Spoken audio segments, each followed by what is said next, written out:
The heart has its reasons, of which reason knows nothing. All of humanity's problems stem from man's inability to sit quietly in a room alone. We are generally better persuaded by the reasons we discover ourselves than by those given to us by others. Kind words do not cost much.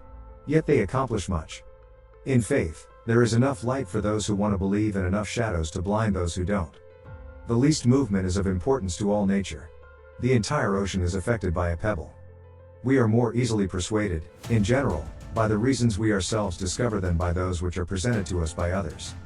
The greater intellect one has, the more originality one finds in men. Ordinary persons find no difference between men. When we see a natural style, we are astonished and delighted, for we expected to see an author, and we find a man. Small minds are concerned with the extraordinary, great minds with the ordinary. All men's miseries derive from not being able to sit in a quiet room alone. The present letter is a very long one, simply because I had no leisure to make it shorter. There is a God-shaped vacuum in the heart of each man which cannot be satisfied by any created thing but only by God the Creator. The heart has reasons that reason does not understand. Imagination disposes of everything. It creates beauty, justice, and happiness, which are everything in this world. Justice without force is powerless. Force without justice is tyrannical. When we do not know which harbor we are heading for, no wind is the right wind. Man's sensitivity to the little things and insensitivity to the greatest are marks of a strange disorder. We never love a person but with an idea of perfection in our minds. Nature is an infinite sphere whose center is everywhere and circumference nowhere. It is the heart which perceives God and not the reason. Contradiction is not a sign of falsity, nor the lack of contradiction a sign of truth. Truth is so obscure in these times, and falsehood so established, that unless we love the truth, we cannot know it. We sail within a vast sphere, ever drifting in uncertainty, driven from end to end. A trifle consoles us because a trifle upsets us. We must learn our limits. We are all something, but none of us are everything.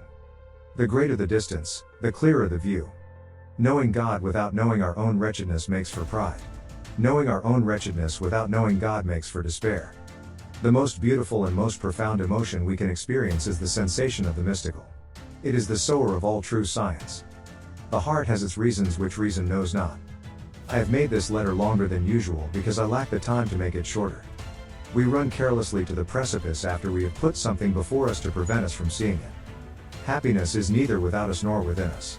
It is in God, both without us and within us. Imagination decides everything.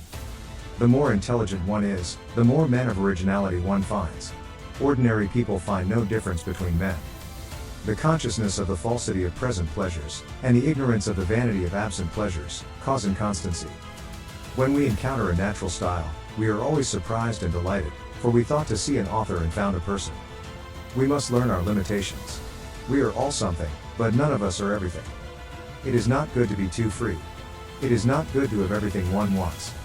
In each action, we must look beyond the action at our past, present, and future state, and at others whom it affects, and see the relations of all those things. The only shame is to have none. Our achievements of today are but the sum total of our thoughts of yesterday. You are today where the thoughts of yesterday have brought you, and you will be tomorrow where the thoughts of today take you.